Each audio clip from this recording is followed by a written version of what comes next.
Zee TV news కి స్వాగతం. నా పేరు రమాగన్ రెడ్డి. ముందుగా ముఖ్యాంశాలు చూద్దాం. నేడు కలెక్టరేట్ ఎదుట నిరసనకు దిగిన అఖిలపక్ష కార్మిక ప్రజా సంఘాల జేఏసీ. కేంద్ర ప్రభుత్వం తక్షణమే ప్లాంట్ లో ఈఓఐని రద్దు చేయాలని ముక్త కంఠంతో డిమాండ్.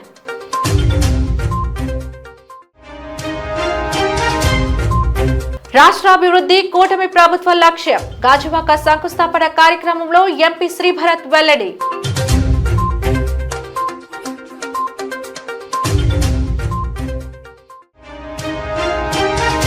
విశాఖలో 2 వార్డుల కార్పొరేటర్ల మధ్య వివాదానికి కారణమైన కళాభవన్ నిర్మాణం. బస్తీ మే సవాల్ అంటున్న 36, 37 వార్డుల కార్పొరేటర్లు.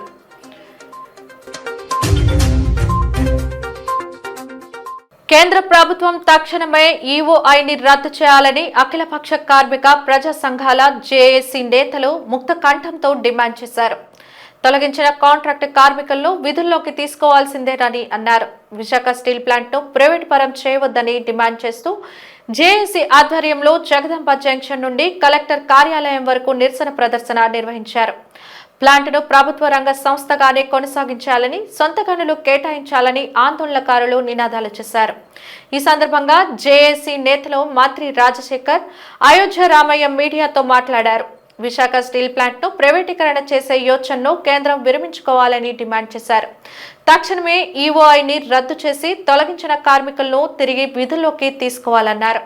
విశాఖ స్టీల్ ప్లాంట్ ను ప్రభుత్వ రంగ సంస్థగానే కొనసాగించాలన్నారు. కేంద్ర సానుకూలంగా స్పందించకపోతే తీవ్ర పరిణామాలు ఎదుర్కోవాల్సి వస్తుందని హెచ్చరించారు. నిరసనలో కార్మిక నాయకులు రహిమాన్ సహా కార్మికులు పాల్గొన్నారు. వివిధ రాజకీయ పార్టీలు కానీ దాంతో ప్యాకేజ్ ఇచ్చారు 11,400 కోట్లు. అది అభినందనీయమే. కానీ ప్యాకేజ్ ఇచ్చి ఎవరికి ఉపయోగపడ్డారు? బ్యాంకుల తాలూకు అప్పులు తీర్చారు. కార్మిక వర్గ ప్రయోజనాలు ఏమాత్రం చూడలేదు. ఉన్నటువంటి పర్మనెంట్ ఎంప్లాయీస్ అందరినీ కూడా బయటికి వైఆర్ ద్వారా పంపిస్తున్నారు. అలాగే 5,000 మంది కాంట్రాక్ట్ కార్మికులను బయటపెట్టారు. కార్మిక వర్గానికి వస్తున్నట్టు ప్రయోజనాలను గండికొట్టారు. సకాలంలో జీతాలు కూడా ఇవ్వని పరిస్థితి.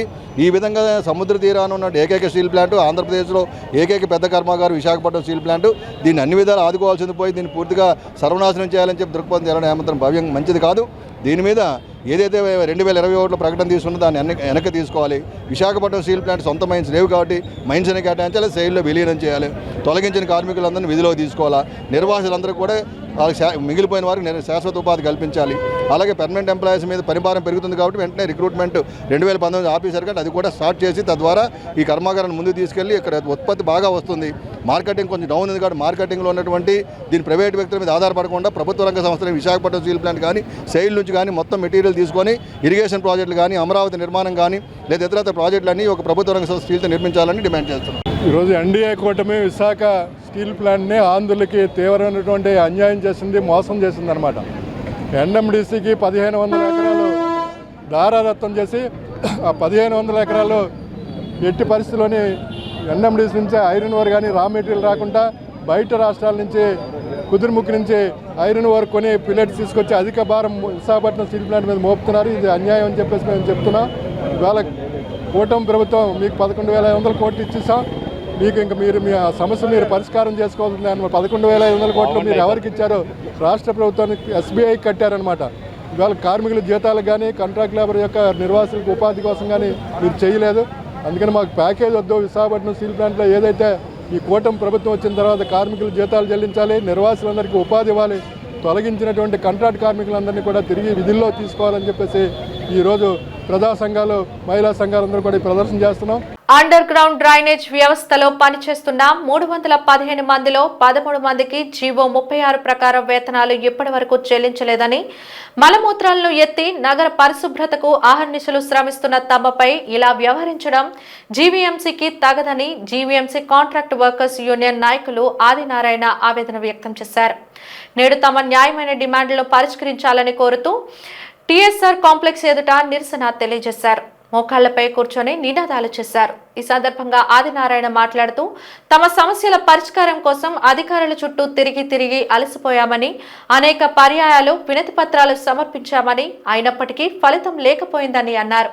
ఇకనైనా సమస్యలు పరిష్కరించకపోతే ఉద్యమం ఉధృతం అవుతుందని హెచ్చరించారు.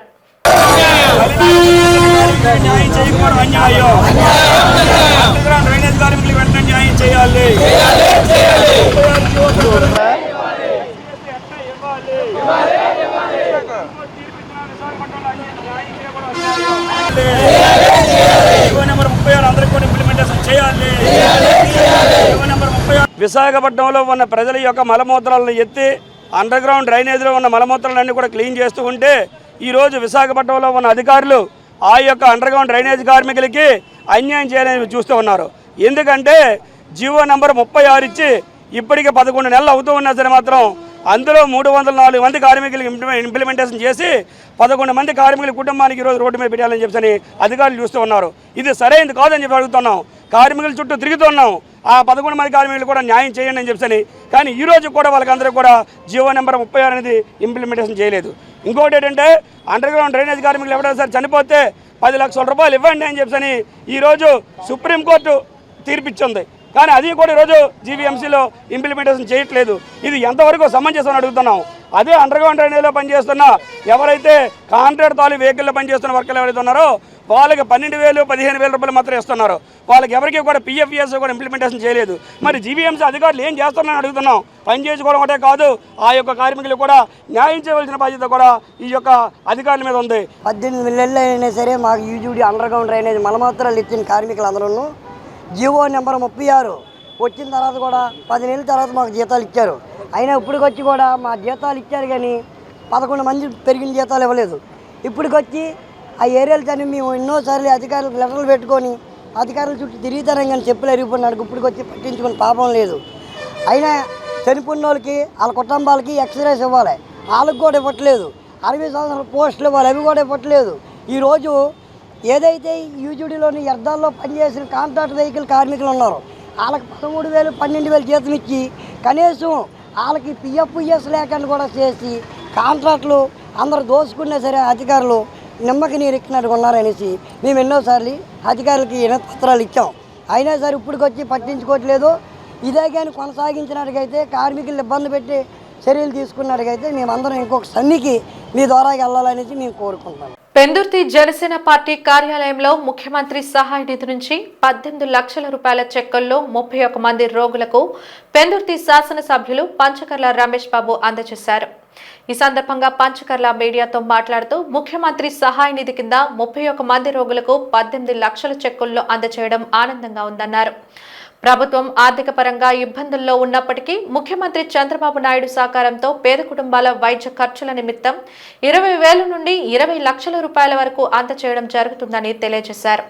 ఎవరికి ఇబ్బంది వచ్చినా ఏ కష్టం వచ్చినా ప్రజలందరూ సీఎం రిలీఫ్ ఫండ్ అవకాశాన్ని సద్వినియోగం చేసుకోవాలని కోరారు.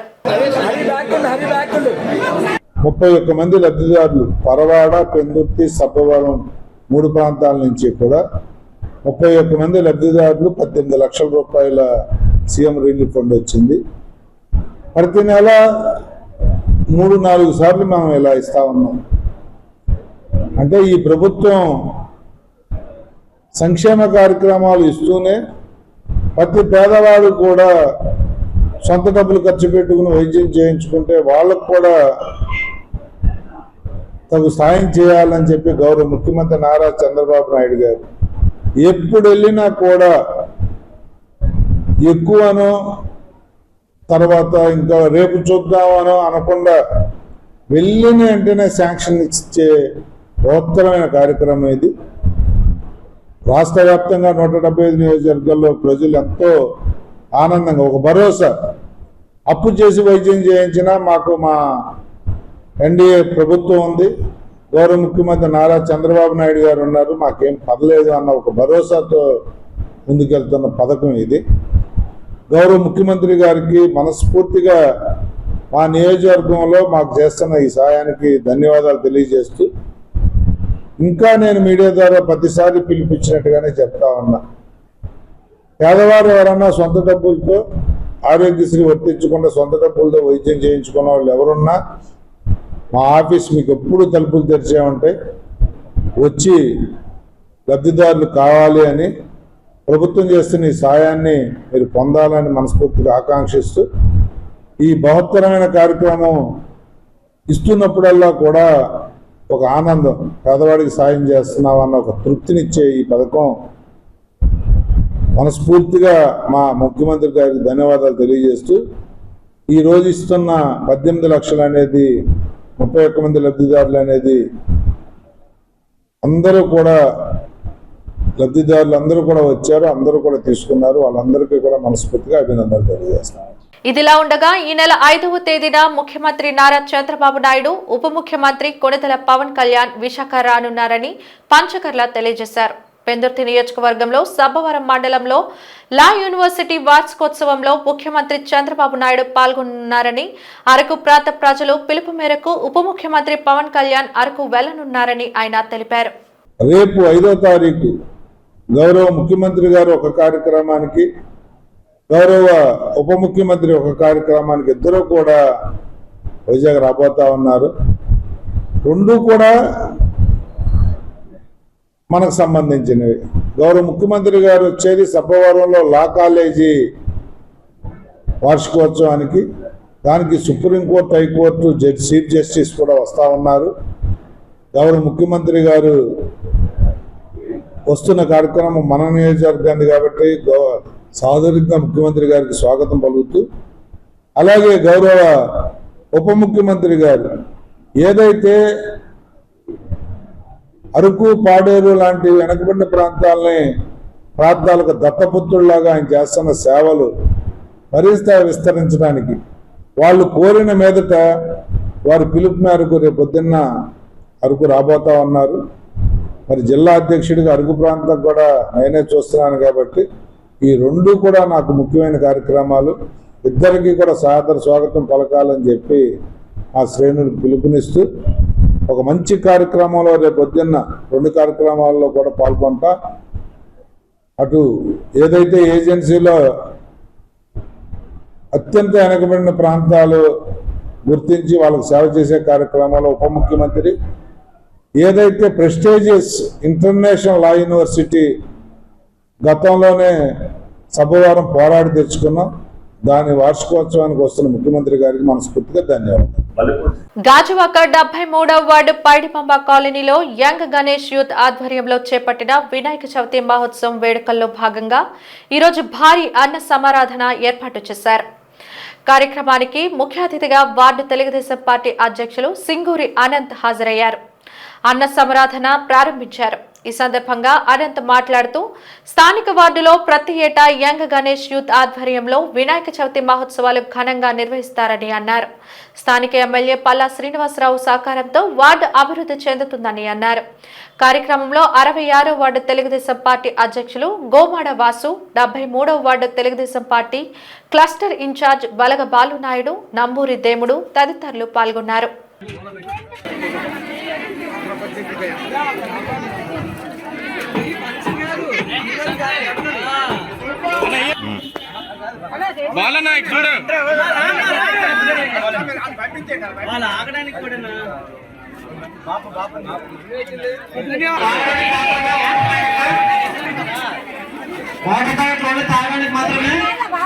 ఈ కార్యక్రమానికి మా గాజువాక శాసనసభ్యులు పల్లా శ్రీనివాసరావు గారు, అలాగే మా సమన్వయకర్త ప్రసాదం శ్రీనివాస్ గారు, గన్నం శ్రీనివాస్ గారు అందరూ సహాయ సహకారాలు అందించి సక్సెస్లో వాళ్ళందరూ భాగస్వాములు అయినందుకు వాళ్ళందరికీ ధన్యవాదాలు తెలియజేసుకుంటున్నాం. ఇంత చక్కటి కార్యక్రమంలో మమ్మల్ని కూడా భాగస్వాములు చేసినందుకు వారికి హృదయపూర్వక ధన్యవాదాలు తెలియజేసుకుంటూ ఈ నెల 5న నగరంలో భారీ శాంతి ర్యాలీని నిర్వహించనున్నట్లు విశాఖ జిల్లా సిరప్ కమిటీ నాయకులు తెలిపారు.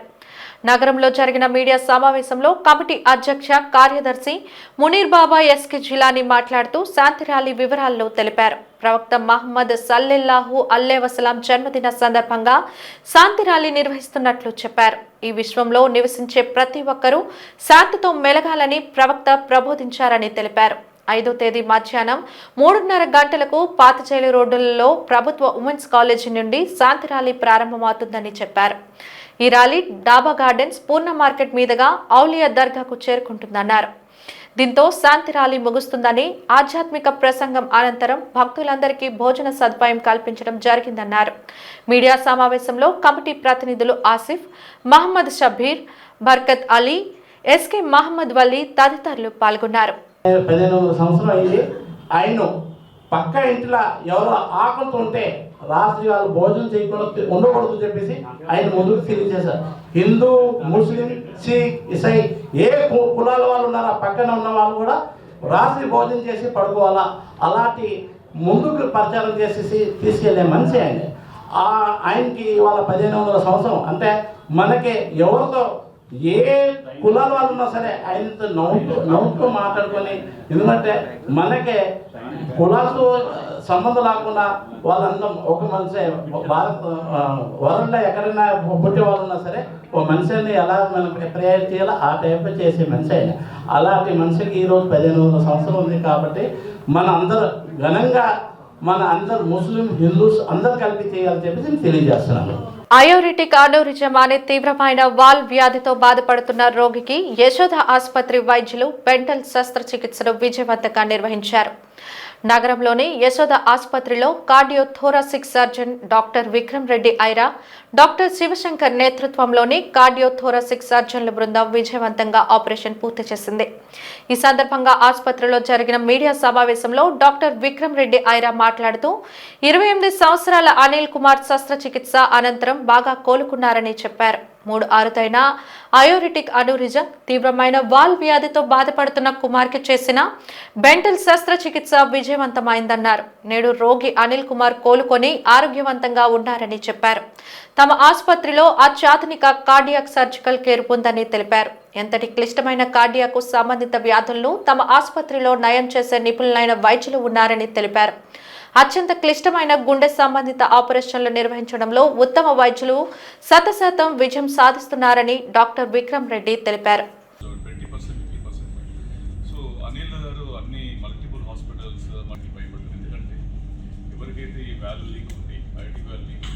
సో అనిల్ గారు అన్ని మల్టిపుల్ హాస్పిటల్స్, మల్టిపుల్ సర్జన్స్ దగ్గరికి వెళ్ళినారు, కానీ ఎవరు టేకప్ చేయడానికి భయపడ్డారు. ఎందుకంటే ఎవరికైతే ఈ వాల్వ్ లీక్ ఉండి, ఐఐటి వాల్వ్ లీక్ ఉండి, దాంతోపాటు ఈ హార్ట్ ఫంక్షన్ వీక్ ఉన్న వాళ్ళకి హై మోర్టాలిటీ, చాలా రిస్క్. సర్జరీ అయిన తర్వాత కానీ డ్యూరింగ్ సర్జరీ చాలామంది చనిపోవడం జరుగుతుంటుంది. సో ఫైనల్గా అందరిది కన్సల్ట్ అయ్యి నా దగ్గరికి వచ్చింది. మేము సరే మా యశోద హాస్పిటల్ హైటెక్ సిటీలో కొంచెం ఉన్న మా సెటప్ హైటెక్ సర్జరీ ప్రోగ్రామ్ అనేది వెల్ ఎస్టాబ్లిష్డ్ ప్రోగ్రామ్ అది హైటెక్ సిటీలో. మేము ఇట్లాంటి సర్జరీస్ రొటీన్గా చేస్తూ ఉంటాము. సో అనిల్ది మొత్తం ప్రాపర్గా ఇన్వెస్టిగేట్ చేసి అనిల్కి ఉన్న రిస్క్, వాళ్ళ ఫ్యామిలీ అందరికీ అన్ని రిస్క్ అన్ని చెప్పి ఒక ప్రాపర్ కౌన్సిలింగ్ తీసుకున్న తర్వాత మేము జూన్ 26 నాడు టేకప్ చేసినాము. సో ఆయన అదృష్టానికి మా అడ్వాంటేజ్, మా స్కిల్ అన్నిటికీ కరెక్ట్గా అయిపోయి మంచి సక్సెస్ఫుల్గా సర్జరీ అయిపోయింది. మేము అనుకున్నట్టు ఏ కాంప్లికేషన్ గురి కాకుండా ఆయన హార్ట్ బాగా తట్టుకోగలిగింది. అంత ఫంక్షన్ అంత తక్కువన్నా కూడా బాగా రికవర్ అయినాడు. అండ్ 1 వీక్లో ఇంటికి పంపించేయగలిగే స్థితికి వచ్చినాడు. అండ్ ఇదేంటంటే ఈయనకి జెనెటిక్ ప్రాబ్లం, ఈయనకు అనిల్కి క్రోమోజోమ్ 15 జెనెటిక్ ప్రాబ్లంలో దానివలన ఈయన టిష్యూస్ ఏదైతే ఉందో కనెక్టివ్ టిష్యూ డిజార్డర్, ఇది ఏది కూడా స్ట్రెంగ్త్ అనేది ఉండదు.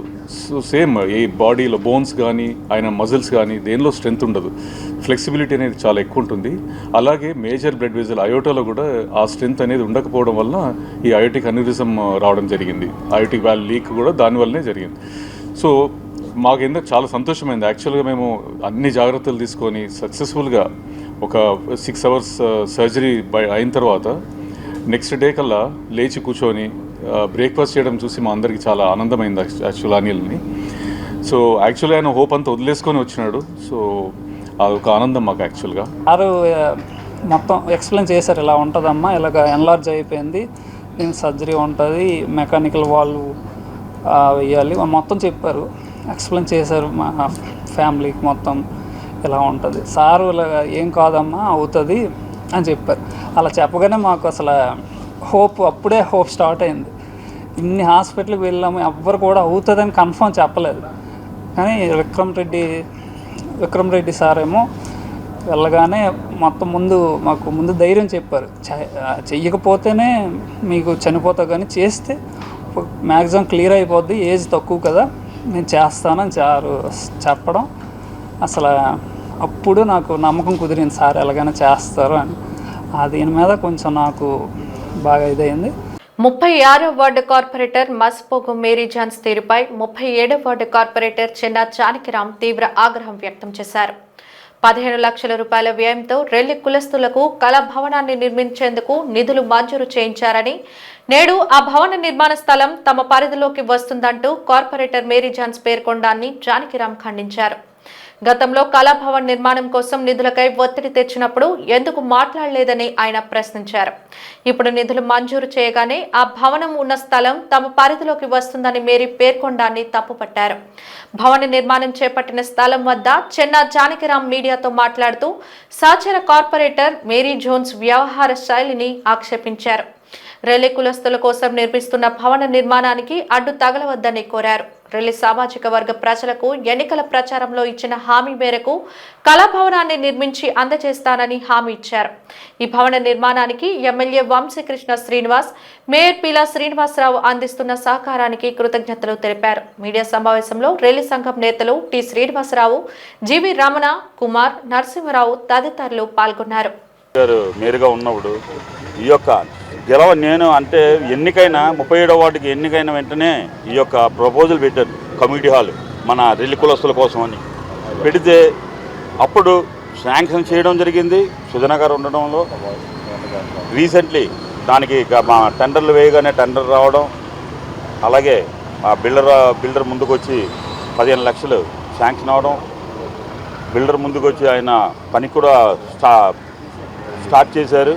పని స్టార్ట్ చేసిన వెంటనే అప్పటి నుంచి ఇప్పటి వరకు స్లాబ్ వరకు వెళ్ళిపోయింది. ఒక 22 గత నెల 20 తారీఖున స్టార్ట్ చేయడం జరిగింది. అప్పటి నుంచి నేటి వరకు స్లాబ్ వేయడానికి కూడా స్లాబ్ వరకు వచ్చింది ఈ యొక్క కమ్యూనిటీ హాల్ పని విషయంలో. ఈరోజు చూస్తే ఈరోజు ఒక వారం 10 రోజుల ముందు అక్కడ నుండే కార్పొరేటర్ 36వ వార్డు కార్పొరేటర్ మేరీ జోన్స్ గారు అంటున్నారు ఇది నా బార్డర్ అని.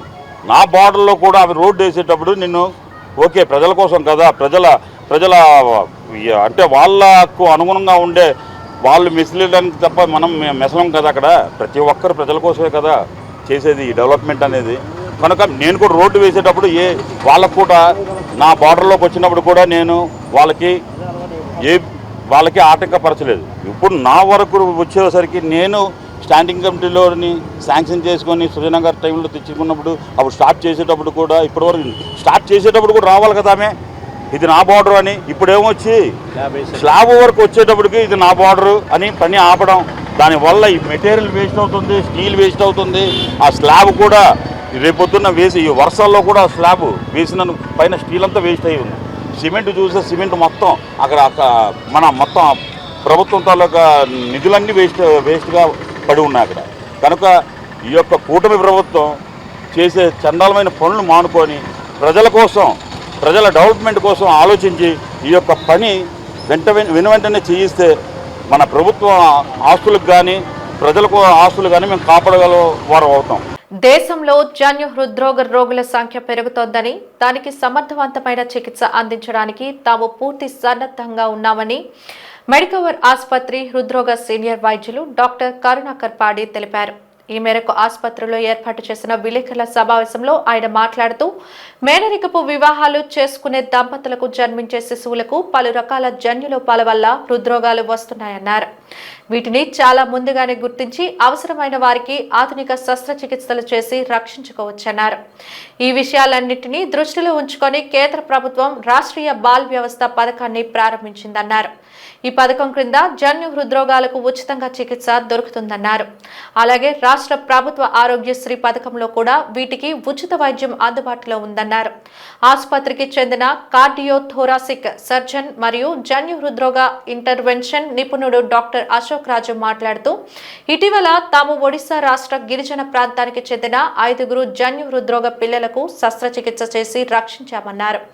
ఈ మీడియా సమావేశంలో ఆసుపత్రి వైద్యులు doctor Sujit Kumar Mahanti, doctor M Vipul, doctor C Nagasujit, doctor Y Krishna Prashant, centre head doctor Arun తదితరులు పాల్గొన్నారు. Example, Argyasri scheme in Andhra Pradesh, and there is a Ayushman scheme in Orissa, and what we are doing the RBSK scheme, which is a national scheme. The government of India has declared that any child less than 18 years, whatever the congenital defect, government is going to give free treatment. So, మన స్టేట్లో ప్రతి సంవత్సరం సుమారు 10,000 మంది పిల్లలకి heart problems ఉంటాయి, పుడతారనమాట.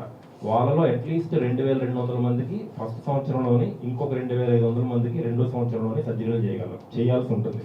మన స్టేట్లో ఓన్లీ ఏకైక సెంటర్ ఉంది. అది తిరుపతిలో పద్మావతి సెంటర్. అది నెలకి చేసే సర్జరీలు ఓన్లీ 100 మాత్రమే. సో ఇది దృష్టిలో పెట్టుకొని గవర్నమెంట్ ఆఫ్ ఆంధ్రప్రదేశ్ డీసెంట్రలైజేషన్ చేసిందండి ఈ ట్రీట్మెంట్ని.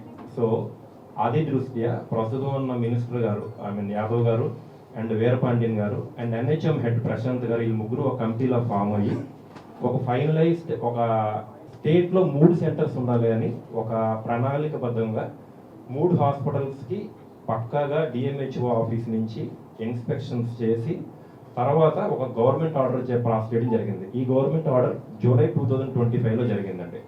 ఈ గవర్నమెంట్ ఆర్డర్ పాస్ అయిన తర్వాత మెడికోర్ హాస్పిటల్స్కి ఈ చుట్టుపక్కల సుమారు 8 డిస్ట్రిక్ట్స్ అంటే విశాఖపట్నం, శ్రీకాకుళం, మన్యం, ASR డిస్ట్రిక్ట్, రంపచోడవరం, టెక్కలి, శ్రీకాకుళం అంటే సుమారు 9 DEICలు. ఈ DEICలు అంటే డిస్ట్రిక్ట్ ఎర్లీ ఇంటర్వెన్షన్ సెంటర్ అని ఒక NHM అంటే నేషనల్ హెల్త్ మిషన్ కింద ఉంటాయి.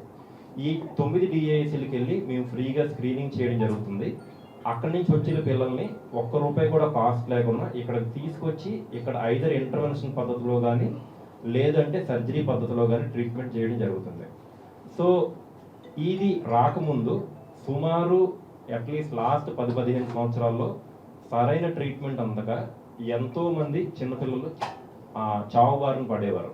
సో మా సెంటర్ ముందుకు వచ్చి ఇది ఒక corporate social responsibility with public private collaboration, అంటే గవర్నమెంట్ వైపు నుంచి వాళ్ళు మాకు సపోర్ట్ చేస్తూ ఉంటారు, మా వైపు నుంచి మా ఒక టీము కంటిన్యూస్గా ట్రీట్మెంట్ అందిస్తూ ఉంటుంది అనమాట. సో ఈ ప్రాసెస్లో చాలామంది చిన్నపిల్లలకి చాలా యూజ్ అయ్యే అవకాశం ఉంటుందండి. సో దయించి మీరందరూ ఈ అవేర్నెస్ పెంచి అందరికీ వెళ్ళేటట్టు చూస్తే చాలామంది చిన్నపిల్లలకి యూజ్ అవుతుంది. ఈఓఐ పేరుతో విశాఖ స్టీల్ ప్లాంట్ అమ్మకానికి పూనుకుంటున్న కూటమి ప్రభుత్వ వైఖరి మారాలని, ప్లాంట్ కి సొంత గనులు కేటాయించాలని, చట్టవిరుద్ధంగా తొలగించిన 5,000 మంది కాంట్రాక్ట్ కార్మికులను విధుల్లోకి తీసుకోవాలన్న మరికొన్ని డిమాండ్లతో ఈ నెల 11వ తేదీన పాతగాజువాక కూడలిలో భారీ బహిరంగ సభ నిర్వహించున్నామని సిపిఎం నాయకులు తెలిపారు. ఈ మేరకు యల్లమ్మతోట CITU కార్యాలయంలో ఏర్పాటు చేసిన విలేకరుల సమావేశంలో సభకు సంబంధించిన పోస్టర్ ని ఆవిష్కరించారు. ఈ సందర్భంగా నాయకులు మాట్లాడుతూ ప్లాంట్లోని 6,000 ఉద్యోగ ఖాళీలు భర్తీ చేయాలని, నిర్వాసితులకు పర్మనెంట్ ఉద్యోగాలు ఇవ్వాలని, కార్మిక పోరాటాలు, దీక్షలపై కూటమి ప్రభుత్వ పోలీస్ నిర్బంధం నిలిపివేయాలని, ఉద్యోగులకు, కార్మికులకు పూర్తి జీతాలు ఇవ్వాలని డిమాండ్ చేస్తూ సిపిఎం విశాఖ జిల్లా కమిటీ ఈ నెల 11న సాయంత్రం 5 గంటలకు పాతగాజువాకలో బహిరంగ సభ నిర్వహిస్తుందని తెలిపారు. ఈ సభకు సిపిఎం అఖిల భారత ప్రధాన కార్యదర్శి కామ్రేడ్ MA బేబీ, రాష్ట్ర కార్యదర్శి కామ్రేడ్ వి శ్రీనివాసరావు ముఖ్య అతిథులుగా హాజరవుతున్నారని, ఈ నెల 1 నుండి 11 వరకు జిల్లా వ్యాప్తంగా సిపిఎం ప్రచారోద్యమాన్ని నిర్వహిస్తున్నదని, ఈ సభను జయప్రదం చేయాలని వారు పిలుపునిచ్చారు. సిపిఎం పార్టీ ఈ నెల 11వ తేదీన పాతగాజువాకలో భారీ బహిరంగ సభ ఏర్పాటు చేస్తూ ఉంది. ఈ సభకి సిపిఎం పార్టీ అఖిల భారత ప్రధాన కార్యదర్శి MA బేబీ గారు, పార్టీ రాష్ట్ర కార్యదర్శి వి శ్రీనివాసరావు గారు ముఖ్య అతిథులుగా పాల్గొంటారు. వీరితో పాటు రాష్ట్ర నాయకులు కూడా ఈ సభలో పాల్గొంటారు. దీనికి ముందు ఈ నెల 1వ తేదీ నుంచి సిపిఎం పార్టీ విశాఖ జిల్లా వ్యాప్తంగా పెద్ద ఎత్తున ప్రచార క్యాంపెయిన్ నిర్వహిస్తూ ఉంది.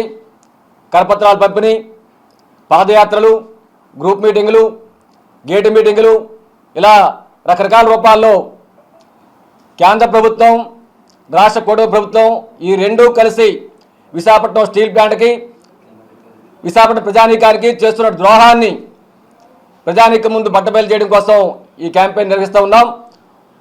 ఈ క్యాంపెయిన్లో భాగంగా 11 బహిరంగ సభ జరుగుతుంది. కాబట్టి ఈ క్యాంపెయిన్లోను బహిరంగ సభలోను విశాఖపట్నం స్టీల్ ప్లాంట్ కార్మికులు, వీరి కుటుంబాలు, గాజువాక ప్రజానీకంతో పాటు విశాఖ జిల్లా ప్రజానీకం కార్యవర్గం పాల్గొని జయప్రదం చేయాల్సిందిగా మీ ద్వారా విజ్ఞప్తి చేస్తున్నాం. స్టీల్ ప్లాంట్ లాభాలు పట్టాలంటే ఏం చేయాలి? సొంత గనులు కేటాయించాలి. కేంద్ర ప్రభుత్వం దేశంలో అన్ని ప్రభుత్వ ప్రైవేట్ రంగ స్టీల్ ప్లాంట్ సొంత గనులు కేటాయించింది. కేవలం ఒక వైజాగ్ స్టీల్ ప్లాంట్ మాత్రమే కేటాయించలేదు, వివక్ష చూపిస్తూ ఉంది. ఇంకా స్టీల్ ప్లాంట్ ఏర్పాటు కాలేదు అనకాపల్లిలో ArcelorMittalది. ఆ సంస్థకి సొంత గనులు కేటాయించాలని చెప్పని ఇక్కడ టీడీపీ ఎంపీలు మీరు అందరూ కలిసి కేంద్రం నడుతున్నారు. రేపు ప్రజాపేద శాఖను కూడా పూనుకుంటూ ఉన్నారు.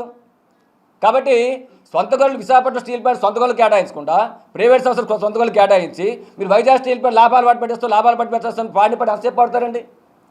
కాబట్టి ముఖ్యమంత్రి చంద్రబాబు గారు చేసే ప్రకటనలు కానీ, బీజేపీ నేత మాధవ్ గారు చేసే ప్రకటనలు కానీ, ఈ స్థానిక గాజువాక ఎమ్మెల్యే పల్లా శ్రీనివాసరావు గారి ప్రకటనలు కానీ, విశాఖపట్నం ఎంపీ శ్రీభర్త్ గారి ప్రకటనలు కానీ ఇవన్నీ కూడా కేంద్ర ప్రభుత్వ ద్రోహాన్ని, కేంద్ర ప్రభుత్వంతో వీళ్ళు చెలిమని వీళ్ళు కలిపి చేస్తున్న ద్రోహాన్ని కప్పిపుచ్చే దానికోసం, ప్రజలను పక్కదో పట్టించే దానికోసం ఈరోజు ప్రైవేట్గా ఆగిపోయిందని చెప్తూ రెండో వైపు నుంచి ఈ ఈఓఎల్ పేరు మీద రకరకాల రూపాల్లోనూ స్టీల్ ప్లాంట్ ముక్కలు చేసి ప్రైవేటీకరణ చేసి పూడుకుంటున్నారు. ఈ వాస్తవాల్ని ప్రజానికి ముందు పెట్టేదానికోసమే సిపిఎం పార్టీ ఈ ప్రచార ఉద్యమానికి శ్రీకారం చుట్టింది. ఇది దేశవ్యాప్త ఉద్యమంగా, ప్రజా ఉద్యమంగా మలిచేదానికోసమే అఖిల భారత ప్రధాన కార్యదర్శిని, రాష్ట్ర కార్యదర్శిని కూడా ఈ ఉద్యమంలో భాగస్వామ్యం చేయడం కోసం తీసుకొస్తున్నాం. వారు భాగస్వాములు అవుతారు. కాబట్టి విశాఖపట్నం ప్రజానీకం, కార్యవర్గం, కేంద్ర ప్రభుత్వం, రాష్ట్ర ప్రభుత్వం తాలూకా ద్రోహాలను గమనించి ఈ స్టీల్ ప్లాంట్ పరిరక్షణ కోసం పెద్ద ఎత్తున జరిగే ఉద్యమంలో భాగస్వాములు కావాలని చెప్పని స్టీల్ ప్లాంట్ కార్మికులు, వారి కుటుంబాలు కూడా ఈ బహిరంగ సభ క్యాంపెయిన్లో భాగస్వాములు కావాలని చెప్పని మీ ద్వారా విజ్ఞప్తి చేస్తున్నాం. పెందుర్తి 97వ వార్డులో 14 కోట్ల రూపాయల నిధులతో వేయనున్న సీసీ రోడ్లకు పెందుర్తి జనసేన ఎమ్మెల్యే పంచకర్ల రమేష్ బాబు, మేయర్ పీలా శ్రీనివాసరావులు శంకుస్థాపన చేశారు. ఈ సందర్భంగా వారు మాట్లాడుతూ కూటమి ప్రభుత్వం అధికారంలోకి వచ్చిన తర్వాత రాష్ట్రంలో అనేక అభివృద్ధి కార్యక్రమాలు చేపట్టిందని అన్నారు. ఒక పెందుర్తిలో 14 కోట్లతో 97వ వార్డులో రోడ్లకు నిధులు మంజూరు అవ్వడం కూటమి ప్రభుత్వ ఘనతగా భావించాలని అన్నారు. జీవీఎంసీ కౌన్సిల్లో జరిగిన సమావేశంలో ఒక్క అభివృద్ధి కార్యక్రమాలకే 75 కోట్ల కేటాయించడం జరిగిందన్నారు. అభివృద్ధి, సంక్షేమం విషయంలో కూటమి ప్రభుత్వం రికార్డు సృష్టిస్తుందని అన్నారు. కార్యక్రమంలో 97వ వార్డు కార్పొరేటర్ సేనాపతి వసంత శంకర్రావు, వార్డు ప్రజలు, అధికారులు, కూటమి నాయకులు పాల్గొన్నారు.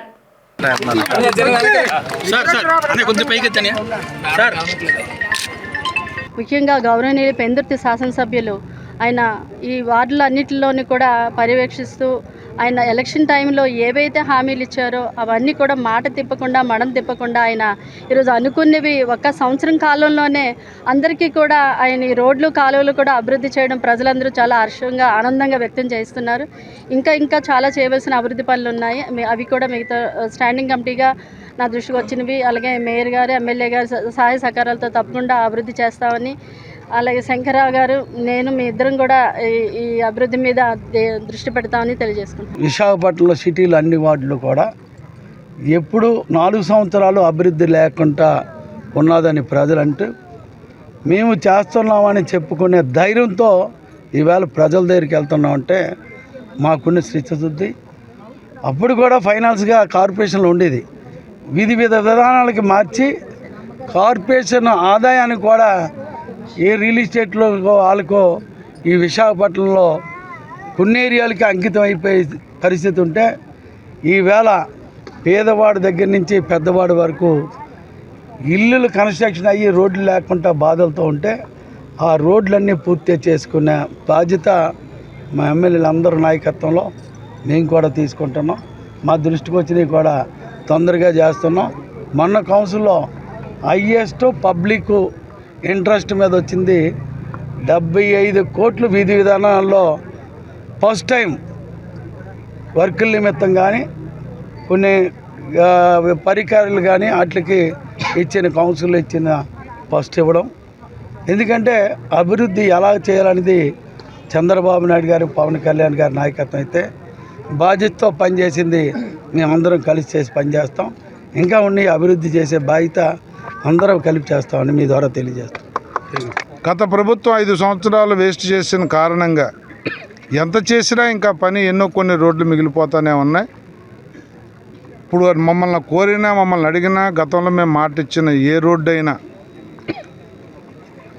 ఇంకా నా కాల పరిమితి 4 సంవత్సరాలు ఉంది. మా మేయర్ గారు, మా కార్పొరేటర్ కాల పరిమితి ఈ టర్మ్కి మళ్ళీ గ్యారంటీగా వాళ్ళే మేయరు, వాళ్ళే కార్పొరేటర్ అవుతారు.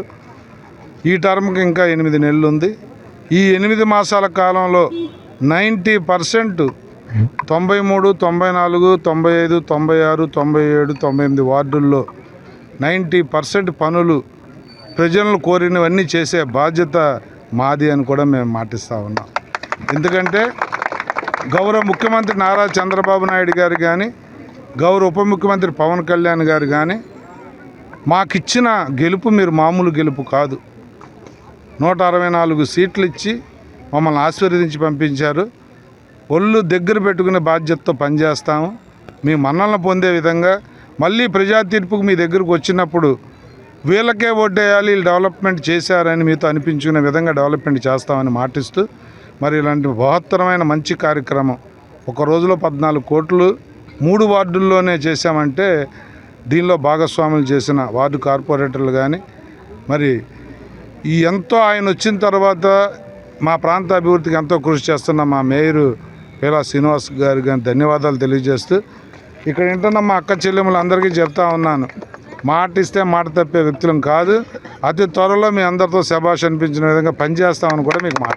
గాజువాక 87వ వార్డు వడ్లపూడి సిద్ధార్థ నగర్లో 6 కోట్ల రూపాయల అభివృద్ధి పనులకు విశాఖ ఎంపీ శ్రీభరత్, టీడీపీ రాష్ట్ర అధ్యక్షులు ఎమ్మెల్యే పల్లా శ్రీనివాసరావు, టీడీపీ రాష్ట్ర కార్యదర్శి బొండా జగన్నాథం పాల్గొని శంకుస్థాపన చేశారు. అనంతరం వడ్లపూడి సచివాలయం వద్ద ఏపీఐఐసి నిర్వాసితులతో సమావేశం ఏర్పాటు చేశారు. ఈ సందర్భంగా విశాఖ ఎంపీ శ్రీభరత్ మాట్లాడుతూ నాడు స్టీల్ ప్లాంట్ ను కాపాడిన చంద్రబాబు నాయుడు నేడు ముఖ్యమంత్రిగా ఉన్నారని, నేడు కూడా విశాఖ ఉక్కు పరిరక్షణ ఆయనే చేస్తారని, ఆయన కృషి వల్లనే 11,400 కోట్ల రూపాయలు మంజూరు అయిందని అన్నారు. ఈ కార్యక్రమంలో టీడీపీ వార్డు అధ్యక్షులు Sagi Vijayaramaraju, cluster in charge Surisetti Pentarao, secretary Botta Prakash, నియోజకవర్గ ఇన్ఛార్జ్ ప్రసాదుల శ్రీను, బీజేపీ జిల్లా సెక్రటరీ లక్కరాజు సోమరాజు, బెల్లంకొండ రాజన్, సచివాలయం సిబ్బంది, 87వ వార్డు గ్రామ ప్రజలు పాల్గొన్నారు. లొకేషన్లో 2 కోట్లతో చేస్తున్నారు. అది కాకుండా గ్రౌండ్ డెవలప్మెంట్, వాకింగ్ ఇట్లా చాలా డెవలప్మెంట్ కార్యక్రమాలు చేస్తున్నారండి. పల్లా శ్రీనివాస్ గారు నేను దాంట్లో పాల్గొన్నాము. గాజువాక నియోజకవర్గం గురించి వచ్చాం కాబట్టి ఇక్కడ స్టీల్ ప్లాంట్ గురించి అనేక ఆరోపణలు అండ్ కొన్ని సమస్యలు గురించి మాట్లాడే అవకాశం కూడా ఇవాళ మీడియా మిత్రుల ముందు వచ్చింది. ఇందాక వేదిక మీద మాట్లాడుతూ కూడా చెప్పాము, మేము ప్రభుత్వం వచ్చిన మొదటి రోజు నుంచి, అంటే నేను ప్రమాణం స్వీకారం చేసిన మొదటి రోజు నుంచి స్టీల్ ప్లాంట్ని ఎట్లా కాపాడాలి అనే నిరంతర ఆలోచన కృషితో మేము పనిచేస్తున్నాము. నేను ప్రమాణ స్వీకారం చేసిన తర్వాత మొదటిగా వెళ్ళి అక్కడ నాకు స్టీల్ మినిస్టర్ కుమారస్వామి గారు పరిచయం లేకపోయినా సరే వెళ్ళి, సార్ మా పార్లమెంట్లో ఇష్యూ ఉంది, మీ సపోర్ట్ మాకు కావాలని అడిగితే అప్పటికీ నాకు దీని గురించి ఆల్రెడీ ఒక అవగాహన ఉంది. లోకేష్ అన్న దీని గురించి నాకుతో మాట్లాడారు, దీని మీద ఒక పాజిటివ్గా చేయాలని చెప్పడము. అండ్ మీరే చూశారు, కొన్ని నెలల్లో దీనికి కొంత డబ్బులు ఇవ్వడము, టోటల్గా 11,440 కోట్లు కేంద్రం అనౌన్స్ చేసి దాంట్లో ఇంచుమించు వాళ్ళు 9,000 కోట్ల కన్నా ఎక్కువ కేటాయించడం. అండ్ ప్లాంట్లో ప్రొడక్షన్ కూడా 3 ఫర్నెస్లు ఆన్ చేసే, అంటే 2021లో 3 ఫర్నెస్లు పూర్తిగా ఫంక్షన్ అయ్యాయి. దాని తర్వాత ఈ 4 ఏళ్ళు ఫంక్షన్ అవ్వలేదు. 20% ప్రొడక్షన్ దాని నుంచి తీసుకొచ్చారు. ఈ ప్రయాణంలో చాలా నిర్ణయాలు తీసుకుంటున్నారు.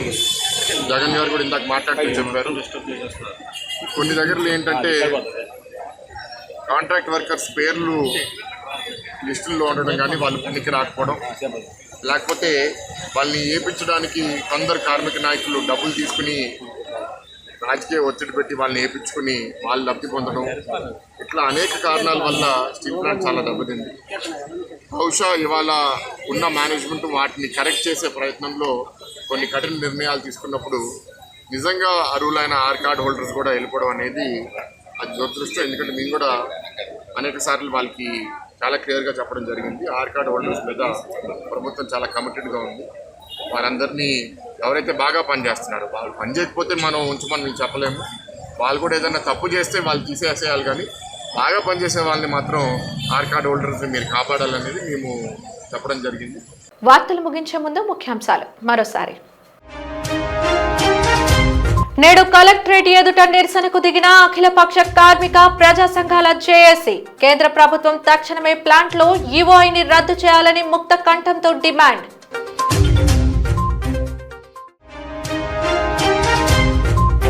రాష్ట్రాభివృద్ధి కూటమి ప్రభుత్వ లక్ష్యం. గాజువాక శంకుస్థాపన కార్యక్రమంలో ఎంపీ శ్రీభరత్ వెల్లడి.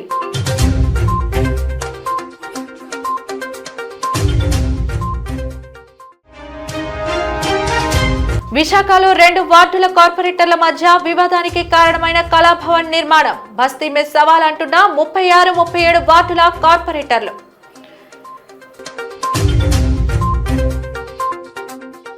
జీటీవీ న్యూస్ ఇంతటితో సమాప్తం. నమస్కారం.